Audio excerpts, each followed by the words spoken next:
Hello, everyone, and welcome back to the English Brain, the place where you can relax, listen, and grow your English step by step. Hi, everyone. It's so good to have you here with us today. Thank you for choosing to spend your time improving your English with us. Today, we're going to talk about a big idea that can completely change the way you study English. If you've ever felt stressed about vocabulary, this episode is for you. Maybe you feel like you don't know enough words, or you feel shy because native speakers seem to know so much more. If that sounds like you, stay with us.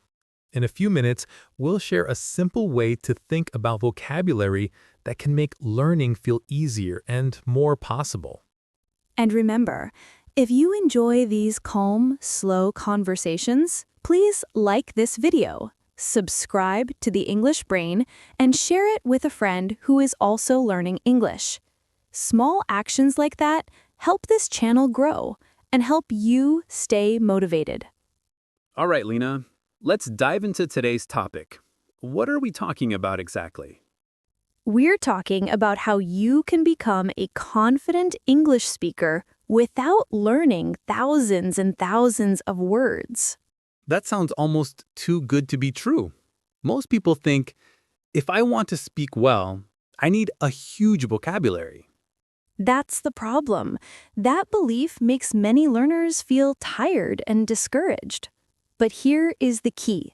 It's not about how many words you know. It's about how well you can use the words you already know. So we are talking about quality over quantity. Fewer words, but deeper knowledge. Exactly. And this idea is not just about grammar. It's also about psychology, about how your brain feels when the goal is small and clear instead of huge and impossible. Let's start with a question, Lena. Have you ever met someone who says, I know thousands of English words, but when you ask a simple question like, what did you do yesterday? They can't answer smoothly. Oh yes, many times. They studied a lot of vocabulary, but when it's time to speak, they freeze. And this shows an important truth. Knowing words and using words are two very different skills. It's like having a big toolbox full of tools, but not knowing how to build even a small chair. The tools are there, but you don't know how to use them together. Today we want to help you build things, real sentences, real stories, real conversations, using a focused, smart approach. Let's make this concrete. Many studies show that a small group of very common words appears again and again in daily English. If you master those, you get a huge part of the communication power. So instead of trying to collect 10,000 words, you can focus on a smaller group of core words and learn them deeply. That already feels calmer for the brain. Now, what does it mean to learn a word deeply? Good question. When you truly own a word, you can recognize it quickly, you can use it in different sentences, and it comes out of your mouth without translating in your head. Let's use the word get as an example. Many learners know the word get, but do they know get up, get ready, get tired, get lost, get better, get home, get along with someone? If you can use get in all these ways naturally, then you really own that word. One core verb, many useful phrases. And that is more powerful than memorizing 10 rare words that you never use. Now, let's talk about how this connects to psychology. Imagine someone says to you, to be good at English, you must learn 5,000 words. How do you feel? Heavy, tired, maybe hopeless. It feels like climbing a mountain with no end. But if someone says, Let's focus on a few hundred useful words and learn to use them very well. Suddenly, it feels possible. Your body relaxes. Your brain likes clear, small goals. When the goal is smaller, you are more likely to start and more likely to continue. So, let's give our listeners a practical plan. We'll explain it step by step in very simple English. Step 1. Choose your core vocabulary. That means two things. First, very common, everyday words. Second, personal words from your own life. For example, if you are a student, you need words like homework, assignment, exam, deadline, study. If you work in an office, you need meeting, project, email, report, client. When vocabulary is connected to your real life, your brain cares more. And when your brain cares, it remembers better. Step 2. Never learn a word alone. Always learn it inside a sentence. For example, instead of just memorizing arrive equals reach a place, you learn I usually arrive at work at 9 a.m. That sentence is real. It has a time, a place, and an action. You can say it about your own life. Here comes a micro challenge. If you can, pause after this line and say one sentence with the word arrive about your own life. For example, I arrive at school at 8, or I arrive home late on Fridays. Saying sentences about your real life is one of the best ways to make words stick in your memory. Step 3. Connect new words to old words. Let's say you already know go, work, early, because, traffic. You can build I go to work early because of traffic. The next day, you learn train and picket. Now you can say, I go to work early because the train ticket is cheaper before 8 a.m. You see, you didn't just add random words. You attached them to a sentence that makes sense for your life. Step 4. Once a week, tell a small story about your life using only your core words. For example, yesterday I went to the supermarket. I bought fruit, bread, and milk. I walked home and cooked dinner with my family. It was a nice evening. That story is simple, but it is real. And because it is real, your brain pays attention. Now, many learners feel embarrassed about simple sentences. They think native speakers use big words. My English is too basic. But in daily life, native speakers use simple language most of the time. At the shop, at home, at work, we say things like, I'm tired. That's great. Can you help me? Simple sentences are powerful sentences. When you use them correctly, you sound natural, not childish. Think about this.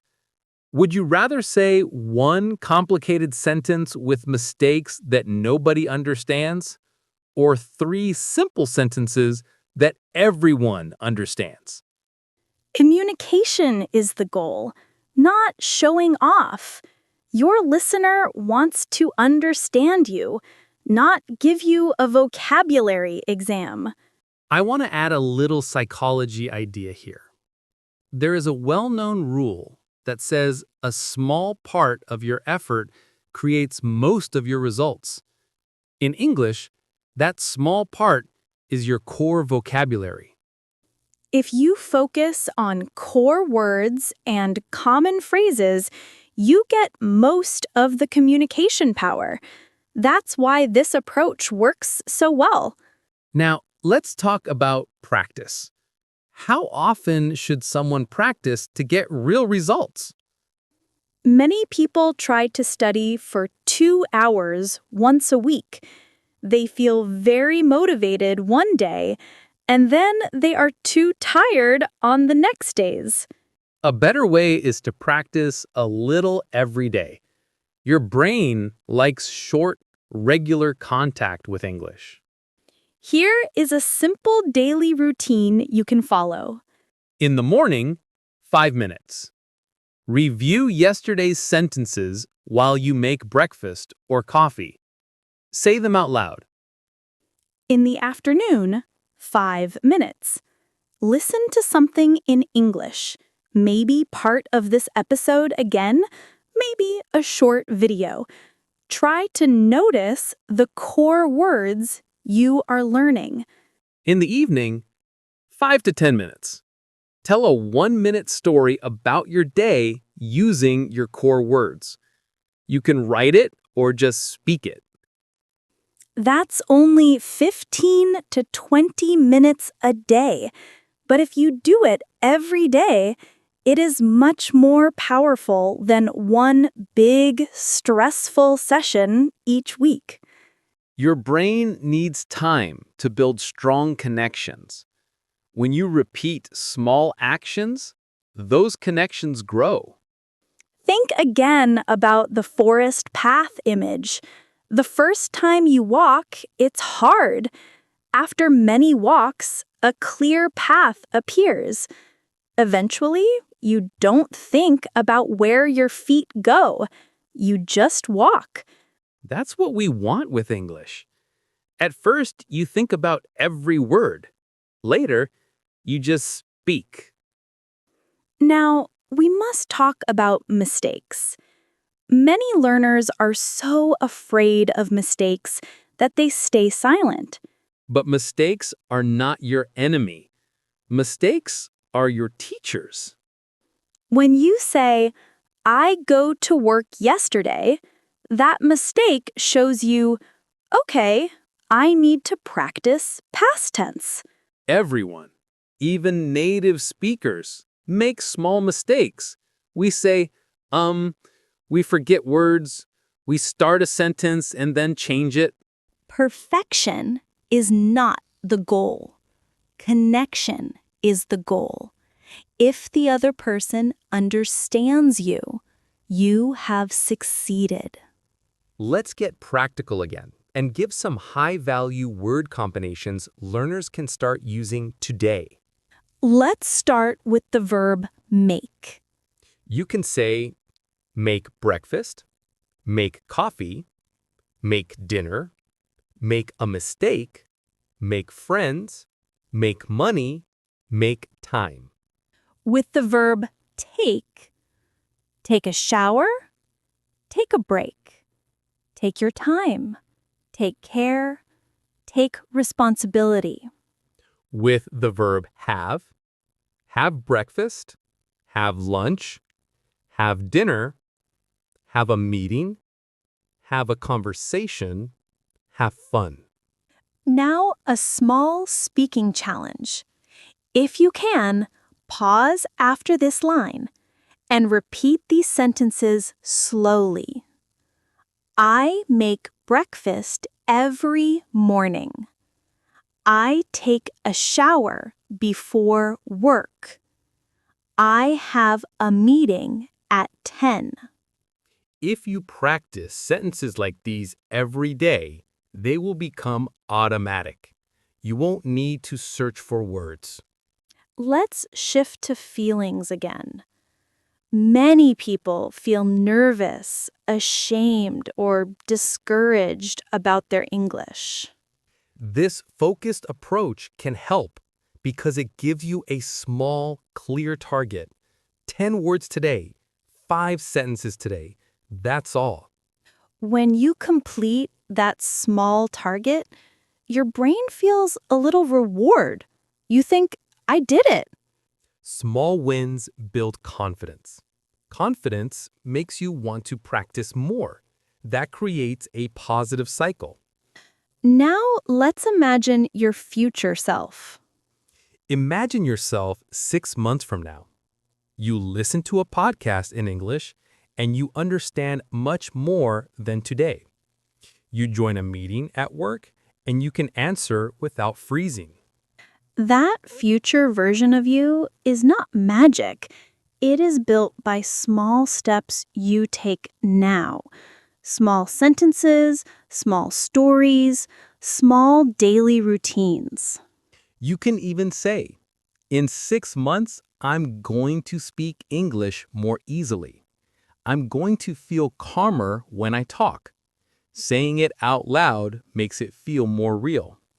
Speaking of the future, let's do a short mini scene with future plans using I'm going to. Good idea. I'll start. Next year, I'm going to travel more. I'm going to visit at least one new country. That sounds exciting. Which country are you thinking about? I'm going to go to Japan. I'm going to walk in Tokyo, try local food, and visit old temples. That sounds amazing. Why Japan? Because I love the culture, the food, and the mix of modern and traditional. Just talking about it makes me excited. And you used I'm going to many times because these are planned dreams in your mind. Exactly. They are not happening today, but they are real plans in my head. Now, your turn, Lena. What is a big life plan you have? In 5 years, I'm going to write a book about learning English with stories. I'm going to share tips, examples, and small exercises to help learners feel less afraid. I love that plan. And again, you used I'm going to talk about a long-term goal. Listeners, here is another micro challenge. If you can, pause and say one sentence. In the future, I'm going to, and then add your dream. It can be small or big. Maybe I'm going to travel. I'm going to get a new job. I'm going to speak English with confidence. Say it slowly and clearly. Now we're getting close to the end, so let's give you a simple 30-day challenge. When this episode ends, write down 10 common English words from your life. Things like morning, work, eat, family, phone, sleep, coffee, study, happy, tired. Then, create 5 simple sentences about your real life using those words. For example, I drink coffee in the morning. I study English in the evening. Say each sentence out loud 3 times. This is important. Speaking helps your brain create strong patterns. Tomorrow, add 5 new words and make 5 new sentences. If you do this every day for 30 days, you will have used around 150 words in real personal sentences. Those words will not just be in your notebook, they will be alive in your mouth and in your mind. Let's quickly summarize the key ideas from today. You don't need thousands of rare words to speak English confidently. Focus on a smaller number of core words and learn them deeply in sentences. Practice every day in short sessions instead of trying to do everything in one long, stressful session. Treat mistakes as teachers, not enemies. Use simple sentences with confidence. Simple can be very powerful. And talk kindly about your future self. Say, my English is improving, not my English is terrible. Now, our question of the day. We really want you to answer this in the comments. Today's question is, can you write 3 simple sentences about your day using basic words? For example, I wake up at 7. I go to work by bus. I study English in the evening. Write your 3 sentences in the comments. Don't worry about perfection. Remember, communication is more important. We love reading your comments. Your progress is our motivation. If this episode helped you feel calmer and more hopeful about your English, please like the video, subscribe to the English Brain, and click the bell so you don't miss our next conversation. Share this video with a friend who also feels stressed about vocabulary. You might help them see that there is a lighter, smarter way to learn. Keep practicing, keep believing in yourself, and keep building your English step by step. That's all for today from the English Brain. Goodbye, everyone. See you next time.